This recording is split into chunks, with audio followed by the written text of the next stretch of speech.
ನಮಗೂ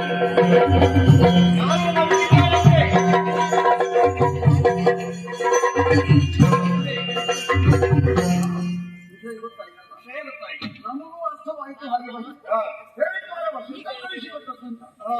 ನೀವು ಅವರನ್ನು ಬಂದರೆ ಮತ್ತೆ ನಮ್ಮ ಕೆಲಸ ಕೂಡ ಸರಿ.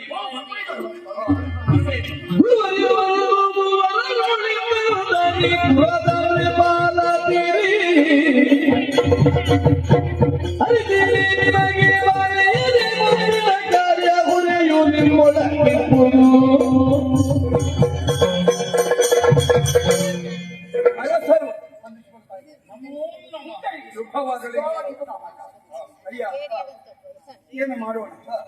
ವಿಧಿಯ ನಿಯಮದಂತೆ ಏನು ಘಟಿಸಬಾರದಿತ್ತು ನಿಯಮದಂತೆ ಘಟಿಸಿ ಹೋಯಿತು ಎಂಬಲ್ಲಿಗೆ ನಾವು ಮುಕ್ತಾಯ ಮಾಡಬೇಕು. ಈ ನಾಡು ಈ ಕಾಲದಲ್ಲಿ ಅರಾಜಕವಾಗಿ ಇದಕ್ಕೊಬ್ಬ ಸಮರ್ಥನಾದಂತಹ ನಾಯಕ ಬೇಕು. ಆದರೆ ನಾಯಕ ಸ್ಥಾನದಲ್ಲಿ ಇರಬೇಕಾದವರು ಇನ್ನು ಎಳೆಯ ಮಕ್ಕಳೇ ಆಗಿರುವುದರಿಂದ ಹೇಗಿದ್ದರೂ ನಿಮಗಿಬ್ಬರಿಗೂ ಸಂಬಂಧಿಕರೇ. ನಿನಗೂ ಮಗಳು, ನಿನಗೂ ಮಗಳು, ನಿನಗೂ ಮೊಮ್ಮಗ, ನಿನಗೂ ಮೊಮ್ಮಗ, ನೀವಿರೋರು ಸಮನ್ವಯಿಸಿಕೊಂಡು ಯಾರು ಏನು ಎತ್ತ ಎನ್ನುವುದನ್ನು ಒಂದು ತೀರ್ಮಾನಿಸಿ. ಇದು ಕ್ರಮ ಹೇಗೆ ಬಂದಿಲ್ಲ? ಹೇಗೆ ಹಿರಿತನಕ್ಕೆ ಬೆಲೆ ಕೊಡ್ತೇನೆ. ಹಿರಿಯ ಮಗಳ ಬಂದವರಿಗ ಏನನ್ನತ್ತಿ ನೋಡೋಣ. ಅಲ್ಲಿಂದ ಆರಂಭ ಆಗಿ ನೋಡೋಣ. ಅಲ್ಲಿಂದ ಮಿತ್ರ ಕುಲದ ಗುರು ಬಂದಿರುತ್ತಾನೆ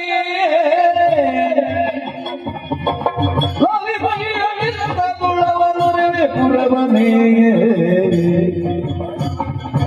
ಉತ್ತರಾಧಿಕಾರಿಯಾಗಿ ಅತಿಯ ಪುರವಲಾಗಿ ಪೃಥ್ವಿಪಾಲನಾರು ಮುಂದೆ ಹಿಂದೆ ಮಿತ್ರ ಕುಲದ ಗುರುವ ತಿರ್ತನೆ.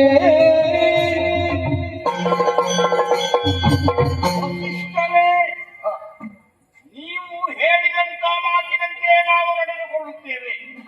ಯಾಕೆ ಮೊದಲಾಗಿ ಅವಕಾಶವನ್ನು ಕೊಟ್ಟದ್ದು ನೀವು ನನಗೆ. ಹಿರಿಯವನು ಆದ್ದರಿಂದ ನಿನಗಿಲ್ಲದಿದ್ದರೆ ಯುದ್ಧಾಜತನಿಗೆ ಹೋಗುತ್ತಿ. ನನ್ನ ಮಗಳು ಮನೋರಮೆ, ಅವಳು ಹಿರಿಯವಳು. ಆತನ ಮಗಳು ಹಿರಿಯವಳು. ಆ ಲೆಕ್ಕದಲ್ಲಿ ಅದು ಹಾಗೆ ಇರಲಿ. ಅಯೋಧ್ಯೆಯ ಚಕ್ರವರ್ತಿ ಹೌದು. ಇಲ್ಲ ಇಲ್ಲ ಅಂತ ಉತ್ತರಾಧಿಕಾರಿ ಆಗಬೇಕು. ಗುರುಗಳೇ, ಎರಡಲ್ಲಿ ಮಾತು ಬೇಕಾ? ಹಿರಿಯವಳು, ಹಿರಿಯ ಮಗ, ಸರಿಯಾಯ್ತಲ್ಲ? ಬೇರೆ ಬೇರೆ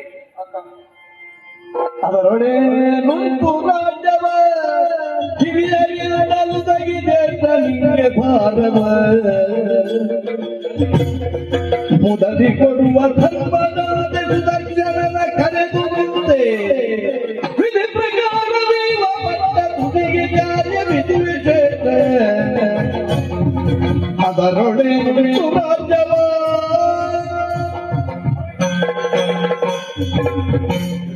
ಮಹಾರಾಜ ಒಂದು ಮಡಿಕೆ ಸಿದ್ಧವಾಗಿದೆ ಅಂತ ಇಟ್ಟಿತ್ತು. ಅದು ಹೇಗಿದೆ ಎಂದು ನೋಡಬೇಕಾದರೆ ಒಂದೆರಡು ಬಾರಿ ಅದನ್ನು ಮಿಡಿದು ನೋಡಬೇಕು.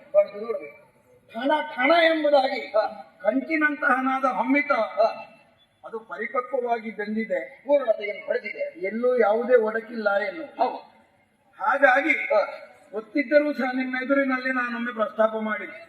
ನಿಮಗೂ ಆಶಯ ಇರುವುದು ಅದೇ ಆಗಬೇಕು ಅಂತ. ಯಾರು ಅಂತ ಎನ್ನುವಂಥದ್ದು ಪ್ರಶ್ನೆ ಹುಟ್ಟಿಕೊಳ್ಳಿ ಎಂಬಲ್ಲಿಗೆ ಈ ಕಡೆಯಿಂದ ಒಂದು ಉತ್ತರ ಬಂತು, ಹಿರಿತನದ ವಿಚಾರ.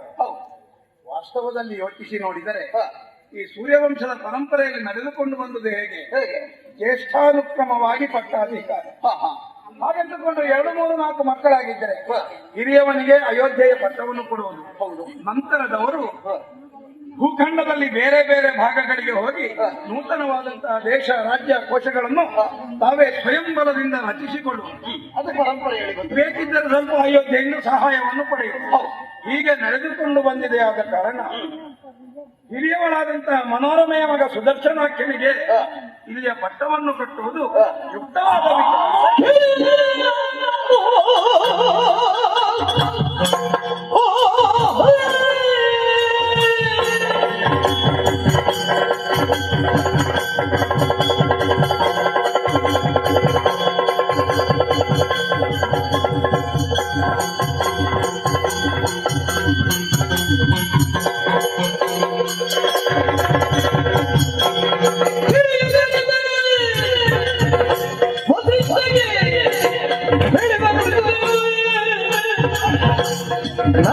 ಇಷ್ಟೊಂದು ಮಾತನಾಡಲು ಸೇವೆ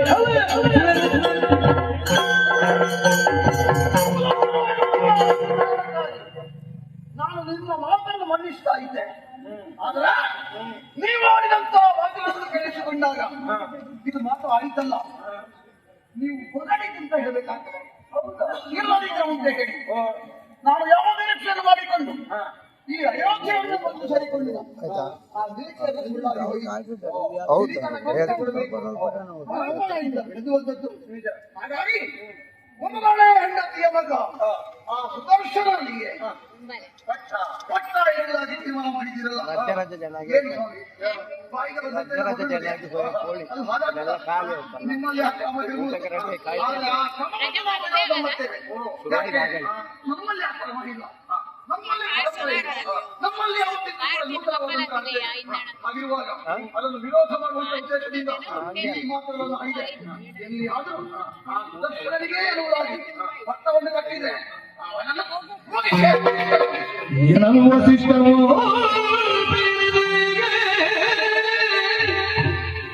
ಇನ ಕುಲದಲ್ಲಿ ರಾಜ್ಯವರ್ಧಗೈದವರೀವರೀ ಎನ್ನುವುದನರಿಯಲಿರುತ್ತವೋ ವಿನಯದೊಡೆನಲ ನೃಪಾಲ ಕತ್ತಿಕೊಂಡೆನು ಓ ಏನು ಉಜ್ಜಯಿನಿಯ ಅರಸ ಮಹಾಕಾಲೇಶ್ವರನ ನಿತ್ಯ ದರ್ಶನವನ್ನು ಮಾಡಿ ನಿನ್ನ ನಾಲಿಗೆ ಶುದ್ಧಿಯಾಗಲಿಲ್ಲ. ಏನು ನಾನು ನಮಗೆ ಬೇಕಾದ ಹಾಗೆ ನಾವು ವ್ಯವಹಾರ ಮಾಡೋದು. ಹೌದಪ್ಪ, ನಮಗೆ ಬೇಕಾದ ಹಾಗೆ ವ್ಯವಹಾರ ಮಾಡುವುದಲ್ಲ. ಈಗ ನಿನಗೆ ಹಿತಕರವಾದ ಮಾತುಗಳನ್ನು ಹೇಳುತ್ತಿದ್ದರೆ ನನ್ನದು ಸಂಗೀತ ಆಗುತ್ತಿದೆ. ನಿನ್ನ ಮನೋವಿಚಾರಕ್ಕೆ ವಿರುದ್ಧವಾಗಿ ಮಾತಾಡಿದನಾದ್ದರಿಂದ ಅದು ಬೊಗಳಿಬೇಕೆ ಆಯ್ತು. ನಾವು ಬದುಕಿದ್ದೇ ಹಾಗೆ ಆಯ್ತು. ಇಲ್ಲದಿದ್ರೆ ನಾವು ಆ ಬಗ್ಗೆ ಆಲೋಚನೆ ಮಾಡುವುದಿಲ್ಲ. ಆದ್ರೆ ನಾವು ನಮ್ಮ ಬಗ್ಗೆ ಆಲೋಚನೆ ಮಾಡುವುದಲ್ಲ, ನಮ್ಮವರ ಬಗ್ಗೆ ಶಿಕ್ಷೆ ಮಾಡುವುದು ನಾವು ನೋಡಬೇಕು. ಒಂದು ವಿಚಾರದಲ್ಲಿ ನಿನಗೆ ಧನ್ಯವಾದ. ಹೇಗೆ ನಾನು ಯಾವ ಭಾಷೆಯಲ್ಲಿ ಮಾತಾಡಿದೆನೋ ಅದೇ ಭಾಷೆಯಲ್ಲಿ ನೀನು ನನಗೆ ಮಾರುತ್ತರ ಕೊಟ್ಟೆ. ಆದ್ದರಿಂದ ನೀನು ನನ್ನ ಹಾಗೆ ಇದ್ದಿ ಅಂತ ನಾನು ತಿಳ್ಕೊಂಡು ಪಟ್ಟದ್ದು ಯಾಕೆ? ಈಗ ಹಿರಿಯವನಿಗೆ ಅದಕ್ಕೆ ಪಟ್ಟ ಅಂತ ಹೇಳಿದ್ವಿ. ಹಿರಿಯವನಿಗೆ ಪಟ್ಟ ಅಂತ ಹೇಳಿದ್ರೆ ಅದನ್ನು ಸರ್ವಾನುಮತದಿಂದ ಬಹುಮತದಿಂದಲೂ ಒಪ್ಪಿಕೊಂಡ್ರೆ ದೊಡ್ಡ ವಿಷಯ ಅಲ್ಲ. ಈಗ ಬಹುಮತವನ್ನು ಕೊಟ್ಟಂತ ಒಬ್ಬ ವ್ಯಕ್ತಿ ಅವ ಏನಪ್ಪ ಒಂದು ಕಾಲದಲ್ಲಿ ಅವ ಮರಣವನ್ನು ಹೊಂದಿದ ಅಂತ ಹೇಳಿದ, ಆವಾಗ ಬಹುಮತ ಅಂತ ಆಗ್ತದ?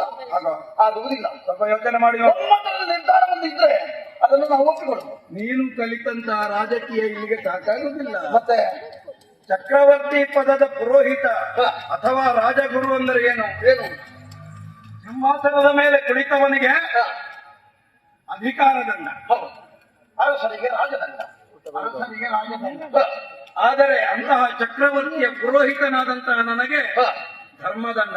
ಅದೇ ಗೊತ್ತಾಯ್ತು. ನಾನು ಕೇಳಿದ್ದು ಹಾಗೆ. ನಾನು ಧರ್ಮದಂಡಧಾರಿ, ಪರಂಪರೆಯಿಂದ ಬೆಳೆದು ಬಂದದ್ದು. ಹಾಗಾಗಿ ಹೇಳುವುದು ಪರಂಪರೆ ಅಗತ್ಯ ಇಲ್ಲ ಅಂತ ಹೇಳುವುದು.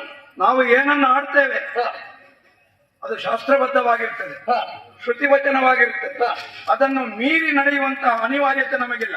ಮತ್ತೊಂದು ದಾರಿ ಅಂದ್ರೆ ಅಲ್ಲಿ ಯಾರು ಕೂತಿದ್ದರೂ ಸಹ ನಮಗೆ ಲಾಭವೂ ಇಲ್ಲ, ನಷ್ಟವೂ ಇಲ್ಲ. ಸ್ವಾಮಿ, ಆದರೆ ಯಾರು ಕುಳಿತುಕೊಳ್ಳುವುದು ಸುಯೋಗ್ಯ ಎನ್ನುವುದನ್ನು ಸ್ಪಷ್ಟ ಮಾತುಗಳಿಂದ ಆಡುವುದಕ್ಕೆ ನಮ್ಮ ಯಾರ ಭಯವೂ ಇಲ್ಲ. ಯೋಗ್ಯ ಅಯೋಗ್ಯರ ಪ್ರಶ್ನೆ ಬೇಡ. ಈಗ ಪೀಠಕ್ಕೆ ಅವರೇ ಜನ ಆದಿತ್ತು ಹೇಳುವ. ಆದ್ರೆ ಒಂದು ವಿಷಯ ಉಂಟು. ಏನು? ಅಯೋಧ್ಯೆಯನ್ನು ಪಾಲಾಗಬೇಕು. ಅಯೋಧ್ಯೆಯಲ್ಲಿ ಅಯೋಧ್ಯೆಯಲ್ಲಿ ಅರ್ಥವನ್ನು ಆ ಕಿರಿಯ ಪುತ್ರನಾದಂತ ಸುನೇತ್ರನಿಗೆ ಕೊಟ್ಟರೆ ನಾನು ಮಾತಾಡುದಿಲ್ಲ. ಹಾಗಿದ್ದರೆ ಈ ಸುನೇತ್ರ ಮತ್ತೆ ಸುದರ್ಶನನಿಗೆ ನಾನು ಯಾವ ರಾಜನೀತಿಯ ಪಾಠ ಮಾಡಿದ್ದೇನೋ ಅದನ್ನು ಮತ್ತೊಮ್ಮೆ ಪ್ರಾರಂಭ ಮಾಡಬೇಕು. ಹೇಗೆ? ನೀನು ಮೊದಲನೇ ದಿನದಿಂದ ಆರಂಭಿಸಬೇಕು. ಏನು ಮಾತಾಡ್ತೀಯೋ ಏನು ಆಗುದಿಲ್ವಾ? ಬೆಪ್ಪನಲ್ಲವೇ ನೀನು? ಯೋಚನೆ ಮಾಡಿ ನೋಡು. ಮನುಮಹಾರಾಜನಿಂದ ಆರಂಭಗೊಂಡಂತಹ ವಂಶ, ತದನಂತರದಲ್ಲಿ ಇಷ್ಟು ಮಂದಿ ಅರಸರು ಆಗಿ ಹೋದರು. ಎಲ್ಲಿಯಾದರೂ ಎಂದಾದರೂ ಕೋಸಲ ಸಾಮ್ರಾಜ್ಯವನ್ನು ಅರ್ಥಾತ್ ಅಯೋಧ್ಯ ಸಾಮ್ರಾಜ್ಯವನ್ನು ವಿಭಾಗಗಳನ್ನಾಗಿ ಮಾಡಿದ್ದುಂಟೆ? ಇಲ್ಲ.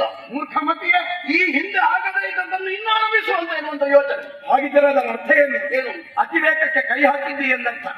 ಧರ್ಮದ ನಡೆ ಅಥವಾ ಧರ್ಮದ ವಿಸ್ತೀರ್ಣದ ವ್ಯಾಪ್ತಿಯನ್ನು ಮೀರಿ ನಡೆಯುತ್ತಿ ಎಂದಾದರೆ ಜಾಗ ಅಶುದ್ಧವಾಯಿತು. ಅಶುದ್ಧವಾಯ್ತಾ? ನೀವು ಬಂದ ಮೇಲೆ ಅಶುದ್ಧ ಆಗಲಿಕ್ಕೆ ಭೂತ ಹೊತ್ತ ಮನೆಯನ್ನು ಹೊತ್ತಂತಾಯ್ತು. ಯಾವಾಗ ನಿನ್ನಂತವನೊಬ್ಬ ಪಿಶಾಚ ರೂಪಿ ಇಲ್ಲಿಗೆ ಹೊತ್ತಿದ್ದಾನು ಅಂದ ಮೇಲೆ ನಮ್ಮಂತವರ ಮಾತಿಗೆ ಗೌರವ ಇಲ್ಲ, ಬೆಲೆ ಇಲ್ಲ ಎಂದಾದ ಮೇಲೆ ನಾವಿಲ್ಲಿ ಇರಕೂಡದು. ಒಳ್ಳೆದಾಯ್ತು, ತ್ಯಜಿಸಿದ್ದೇನೆ. ಒಳ್ಳೆದಾಯ್ತು.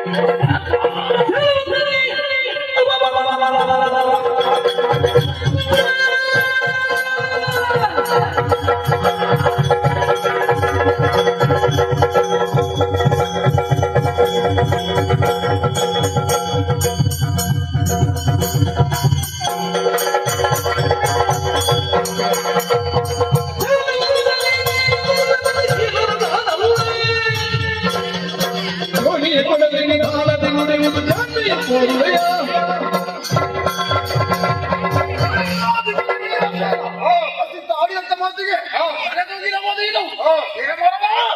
ನೀರಾಡುತ್ತಿರುವಂತ ಮಾತುಗಳನ್ನು ಕೇಳಿಸಿಕೊಂಡಾಗ ನಮ್ಮ ಜೀವಮಾನದ ಪ್ರಶ್ನೆ ಆಗ್ತದೆ. ಸುದರ್ಶನಿಗೆ ಪಟ್ಟವ ವಿರೋಧ ಮಾಡ್ತೇನೆ.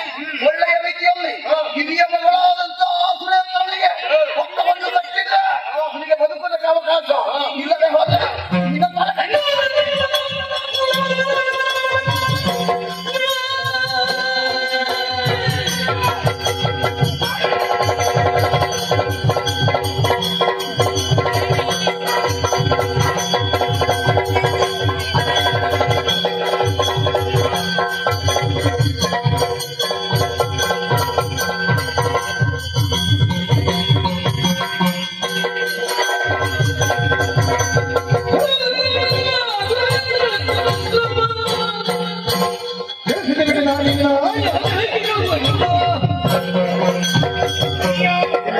ಗುರುಗಳು ಹೇಳಿದ ಮಾತನ್ನೇ ಸರಿಯಾಗಿ ಹೇಳಿದ್ದಾರೆ. ನೀನು ಕೇಳುವ ವ್ಯವಧಾನ ನಿನಗಿಲ್ಲ. ಆದ್ದರಿಂದ ಹೇಳ್ತಾ ಇದ್ದೇನೆ, ಗುರುವೇ ಮಾತೇ ವೇದವಾಕ್ಯ. ನಾವು ನಡೆದು ಹೇಳಿದ್ದೇ ಮಾತು. ಆದ್ದರಿಂದ ಹೇಳ್ತಾ ಇದ್ದೇನೆ, ಮನೋರಮೆಯ ಮಗನಿಗೆ ಪಟ್ಟ. ಈಗ ನಾನು ಹೇಳ್ತೇನೆ, ಅಚ್ಚಮೆಟ್ಟ ಆಲದ ಮರಕ್ಕೆ ಇನ್ನೂ ನಾನು ನೇತಾಡ್ತೇನೆ ಅಂತ ಆಲೋಚನೆ ಮಾಡಿದ್ರೆ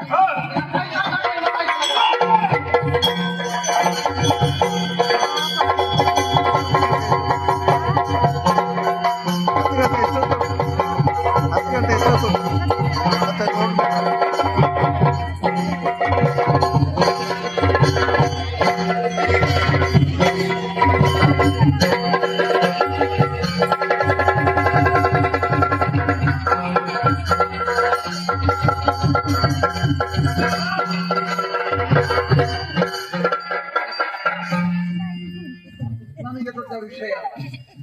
ನಾವು ಬಾಯಿ ಮಾತಿನಲ್ಲಿ ಹೇಳ್ತೇವೆ, ಕೇಳಿದ್ರೆ ಒಪ್ಪಿಕೊಳ್ತೇನೆ. ಅದು ಆಗುದಿಲ್ಲ ಅಂತ ಆದ್ರೆ ಕೊನೆಗೆ ಕಾಲಕ್ಕೆ ದಂಡ ಪ್ರಯೋಗ.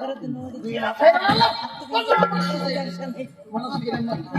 ನನಗೆ ದೊಡ್ಡ ತಲೆ ಬಿಸಿ ಹೋಯ್ತು. ಆ ಮುದುಕ ಬಾಯಾಗಿ ಅವನಿಗೆ ಬಹಳ ಮಾತಾಡಿದ, ಕೊಡುವುದಿಲ್ಲ, ಆಡುವುದಿಲ್ಲ. ನಮಗೆ ಪರಂಪರೆ ಮುಖ್ಯ ಗುರುಗಳು ಹೇಳಿದ, ಇವ ಯಾವ ಗುರುವ ಶಿಷ್ಯ ಅವರ ಕಥೆ ನಮಗೆ ಗೊತ್ತಿಲ್ಲ.